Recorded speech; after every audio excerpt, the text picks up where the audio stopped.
All right, what is going on, guys? UFC 314, Volkanovski versus Lopes has just ended, and this is going to be my full card, post-fight reactions. The website's fucking messed up. What the fuck? Let's see. Is it really not going to be fixed? All right, we're going to refresh it when we get to the main event, I guess. Starting off for the early prelim opener of Volkanovski versus Haley Cohen. Volkanovski wins via second round sub. Honestly, I don't know why I don't remember what submission it was. I think it was a rear naked choke. And if I remember correctly, the first round, he almost had an arm bar. Could have been reversed. Either way, what does this really mean? Not much. Nobody cares about that fight. Moving up the card. Tresean Gore versus Marco Tulio. I have no clue what made me think Tresean Gore was going to win this fight. I thought he was just going to go forward and find the KO shot. He got walked down and beat badly in the first round. Second round, the same thing happens. It is a one-sided beatdown from Marco Tulio. Gore looked like he didn't even belong in there. Again, I don't know how accurate these striking numbers are, but 17 strikes to 140. That, I didn't sit there and count them, but that was probably pretty accurate. Gore really didn't land too much. He did land, I can't remember if it was the first or second round, he did land a couple really good shots on Tulio that hurt him, and you could tell like it snapped him back to reality. But yeah, essentially a masterclass outperformed Tresean Gore and Marco Tulio. Moving up the card, I didn't watch this fight. That was my shit break fight. Headlining the early prelims, we have Cedric Dumas versus Mikhail Oleksiejczuk. Oleksiejczuk wins via first round TKO. This was somewhat, I know Dumas immediately protested this finish. I don't think anything else would have happened. I think Oleksiejczuk would have still finished him regardless if the ref stepped in or not. Because what you had was Oleksiejczuk he finally had got him down, hurt him. He dropped him with a right hand, got down into his guard, and was hitting him with shots that was kind of hitting on the guard of Dumas. But then he would start doing the 12-6 elbows. They are legal now. Like Dumas was kind of like this, and the elbows were coming in through the middle. Some of them were landing on the forearms of Dumas, but I really don't think Dumas was going to be able to get out of that situation. I think Oleksiejczuk was just going to keep throwing shots over and over again. Was it a questionable stoppage? Maybe a little bit. There was maybe a more questionable stoppage later on in this on the card, but I really don't think it was that bad of a stoppage. I don't think it was going to change the outcome of this fight. I think Oleksiejczuk was on his way to winning essentially anyway almost. So moving up, opening up the prelims. Darren Elkins versus Juliana Rosa. Dude, this fight was pretty good. A lot of these fights were getting finishes, were exciting fights to watch. The Sumidarji fight wasn't the most exciting. It had its back and forth moments. Fuck, I'm tired. Ugh.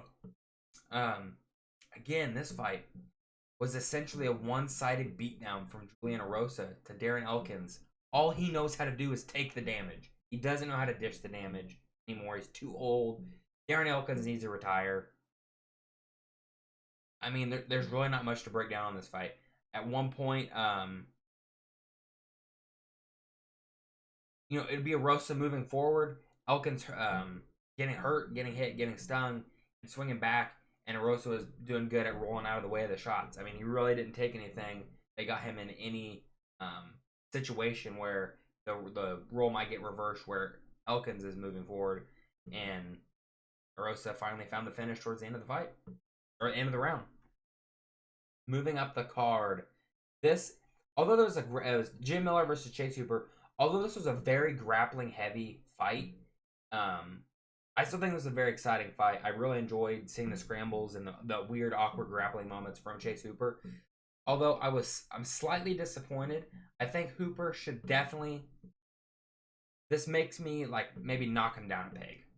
As to where I thought he was. I thought he was about ready to fight in that top 15 of the lightweight division.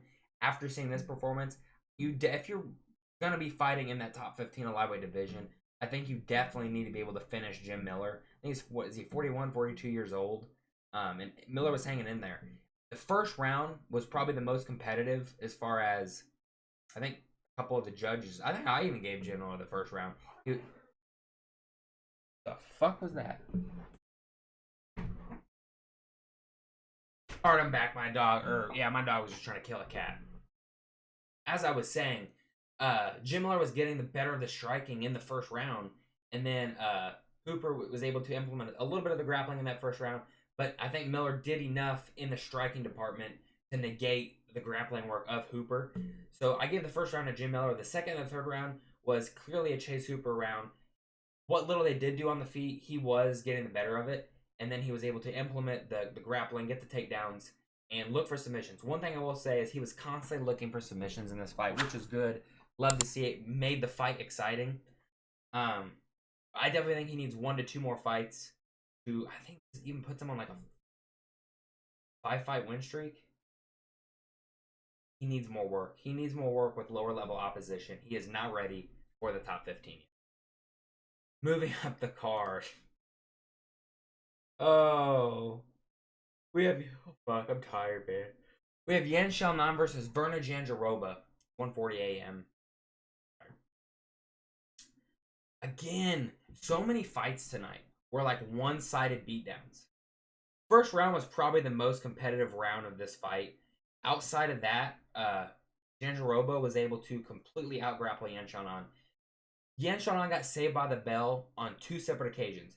End of the first round was in a fully locked in armbar, saved by the bell. End of the third round, in a fully locked in armbar. If there was 10 to 15 more seconds on either one of these rounds, she would have been submitted via armbar. There was no way she was getting. They were both locked in tight. Jandiroba did look good in this fight as far as her ability to control Yan Xiaonan, which is, you looked at her past fights. That's how she was mostly being able to lose, is getting controlled in the grappling department. So Jandiroba looked at that, saw it, and implemented it. The striking, Jandiroba's okay. That's probably where she needs to work on the most, especially since she just beat the #1 contender. So she should now be #1, and probably will be next in line to fight for that strawweight title. Weili's getting older.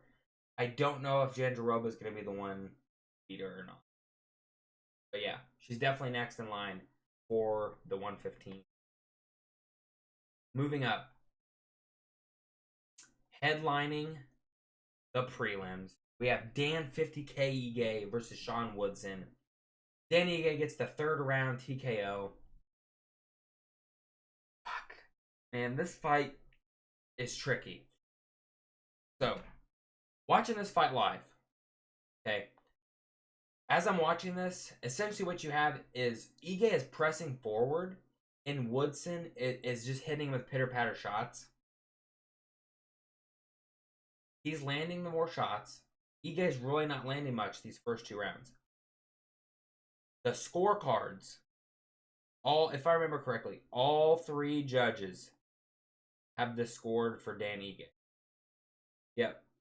Rounds 2 and 3 on all 3 judges' scorecards are scored for Dan Ige. When I'm watching this fight live, I'm thinking Dan Ige is down 2 rounds and he has to go for broke in that 3rd round. And he ends up doing it and getting the finish. Quite an awkward finish. Even the broadcast team was saying that this was a bad stoppage. I think it was an optics thing. I think the stoppage was not bad. The timing and when it was stopped was bad. So it was stopped as Woodson had his hand on the mat, took his hand up, and was starting to sit up. It kind of looked bad. If they would have stopped the fight when his hand was still on the mat and he was taking these unanswered shots, I think it would have been way better. I think you wouldn't have had as much backlash as far as a bad stoppage. As far as I'm concerned, it was a good stoppage. I think Ige would have been able to get the TKO victory regardless. The judging, I'd have to go back and watch it, and maybe I will go back and watch it. I thought the first 2 rounds were clear Sean Woodson rounds. Don't know have anything else to say about that. Surprising. Talking about surprising, we have Nikita Krylov versus Dominic Reyes. Dominic Reyes puts Nikita Krylov out cold. KOs Nikita Krylov in the first round. I thought for sure Krylov was going to KO Reyes. I had him as part of my parlay. He was the first person to fuck up my parlay. It wouldn't have mattered anyway. But, oh fuck, sorry. Krylov looked decent in this fight. He's been on for 2 years. I was kind of worried about maybe the ring rust. I wanted to pick Reyes, but I just couldn't, knowing he has a big off button on his chin. But he really didn't get clipped with anything.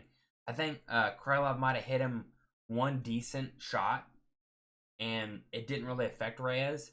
And Krylov had himself open.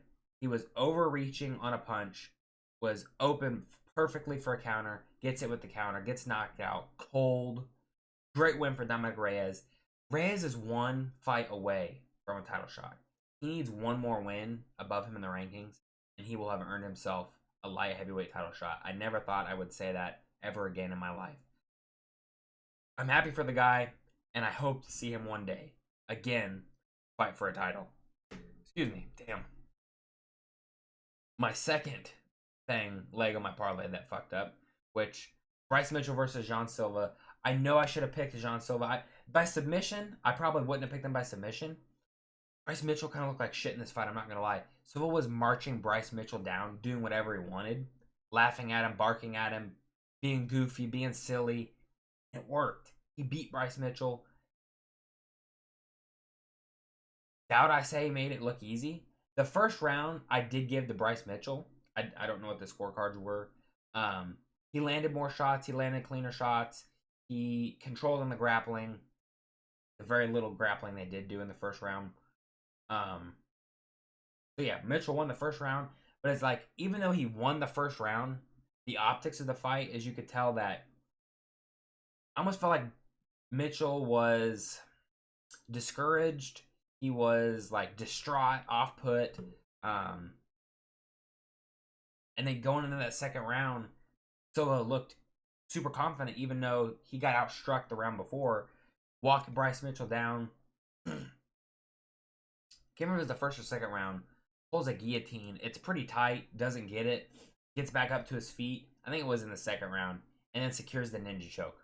Finishes Bryce Mitchell. Puts him to sleep with his eyes open. With a ninja choke. Never thought I would see the day that Bryce Mitchell gets submitted by Jean Silva. Great fight. I'm pretty sure, don't quote me on this, but I'm pretty sure I heard Joe Rogan say he wouldn't mind seeing Jean Silva versus Volkanovski for the featherweight title. Hell no. He's not ready. Would I pick? I would probably pick Jean Silva to beat Volkanovski. Just based off what just happened tonight. But he is not ready. And as far as deserving wise, fight for the belt. Moving up. Yair Rodriguez versus Patricio Pitbull. Pitbull didn't have anything to offer. The first round, like the first minute was, they didn't do anything. Really the first round, Pitbull didn't do much of anything. I think towards like maybe 30 seconds left, he got a takedown off of, I can't remember if it was a slip or Rodriguez threw a kick or something, and Pitbull caught it and took him down. I don't remember how he got him down. All I remember is he had him down for like 30 seconds, but it wasn't enough. Rodriguez did enough on the feet. Pitbull didn't really throw much in that first round. Second round, Pitbull comes out doing a little bit more, but again, not much. Same with the third round. Doesn't really do much. He kind of just coasts. And then there were a couple times in the fight where Yair would throw an oblique kick to the leg, and then Pitbull would complain like he just got hit with a groin shot. So I didn't really understand that. He got to the UFC he's too old now. He's 38 years old. And I know Volk just won the title at 36, but I really don't see Pitbull being super competitive with that many people in the top 15 of the featherweight division. Maybe he could be competitive with some of the people outside of the top 15. I don't have the rankings out in front of me right now, but I can't think of anybody off the top of my head that I think Pitbull would for sure beat in that men's featherweight division. I saw someone tweet out, I hope it's not true, that Yair was promised a title shot with the win tonight. And we're going to talk about my fights to make video that I'm going to upload. Who deserves to fight for the belt next? Moving up the card. We have Michael Chandler versus Paddy Pimblett. Michael Chandler gets dogged on by Paddy Pimblett. Absolutely one-sided beatdown. There are so many fights on this card that were absolute one-sided beatdowns. Outside of like the first round, I think Chandler had one moment where I don't remember how he got Paddy down. All I remember is Paddy turned his back to him. Chandler got his back. But I think he had like 2 minutes of control time in that first round. I gave Chandler the first round. Second round, Paddy comes out swinging. Hurts Chandler, does not get the finish. Third round comes out, does get the finish. Just brutal ground and pound shots to Michael Chandler. Busts him up with a knee badly. Cuts him like right under his eye. He left the arena, the octagon, before they even announced the winner. So you could tell his face was pretty bad for them to want to get him out of there, to get him checked out by a doctor immediately, start getting him stitched up.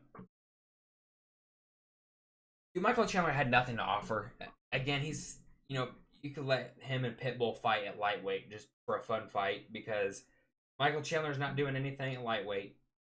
He borderline doesn't even deserve to be in the UFC.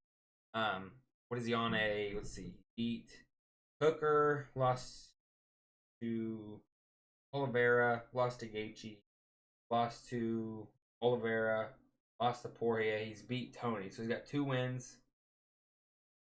He's got 2 wins and 6 losses. He's 2-6 in the UFC, and just because he's exciting and goes out there and gets beat up, and cheats, I don't care to see him, honestly. They're gonna keep him around because he's fun and exciting fights. Is in fun and exciting fights. Does whatever the UFC wants him to do. Cut him, or at least get him out of the rankings. Moving up to the main event, I'm just gonna scroll up to the top since it's all messed up. We have Alexander Volkanovski versus Diego Lopes. Alexander Volkanovski regains the vacant featherweight title. It would have been a lot better, and I'm sure he would have liked it a lot better if he could have beat Ilya to get the title back. Although if they fought again, I think Ilya would probably just knock him out again. Especially after seeing what happened in this fight. So, try to remember round by round. First round, clear Volk round. Outclasses Lopes on the feet. Lopes really doesn't have anything to offer for Volk in that first round. It's Volk, going in and out doing his thing. It looked like the Volk of old. Second round, it's the same thing as the first. Volk going in, pitter patter, boom, boom, boom, out. Right at the end of the second round, Volk gets dropped with the right hand. Gets dropped with the right hand, but it's like right at the end of the round. Lopes does not have time to work and look for a finish.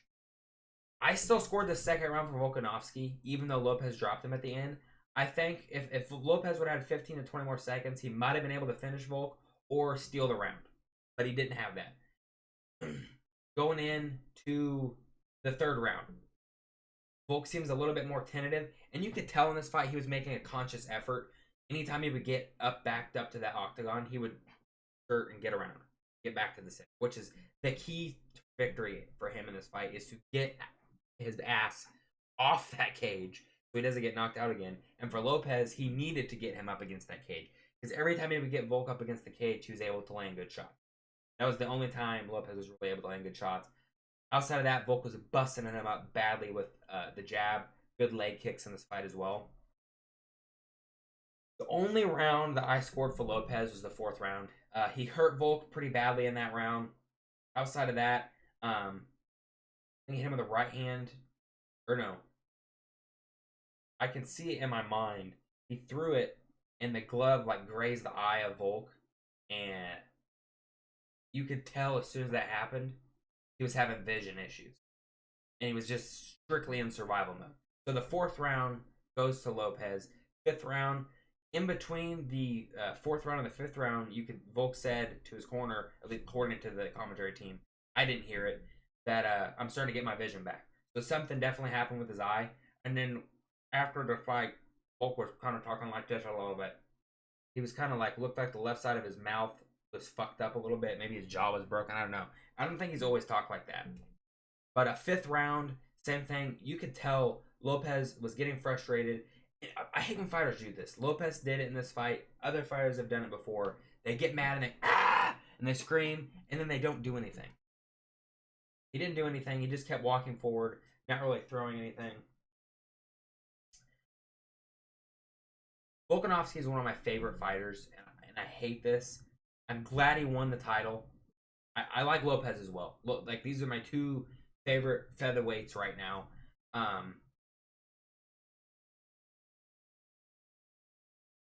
I think no matter who wins this fight, I don't see either one of them reigning very long at featherweight. I think next for Volk is probably Movsar. I think he's probably going to knock him out because he's got the threat of the grappling, and he also has decent power. I know he's winning all by decision, and Volk is pretty good in the grappling himself, but I just don't want to see Volk get knocked out again. And he almost got knocked out, we'll say 2 times in this fight, at the end of the second round and in the fourth round. But Volk looked, outside of those moments, he looked pretty good in this fight. I think his chin is probably gone, though. I think if Lopes was able to put more pressure on him at the fourth round and towards the end of the fifth round when he was getting angry and yelling, I think he probably could have finished Volkanovski. But Volkanovski was doing good at not letting Lopes cut him off and able to get out from behind the cage. Yeah, good fight, solid main event. Happy for Volkanovski to get his title back. What did you guys think of the main event? Make sure to let me know in the comment section down below. Drop a like on this video, subscribe if you haven't already. I'll see you guys in the next one. Goodbye.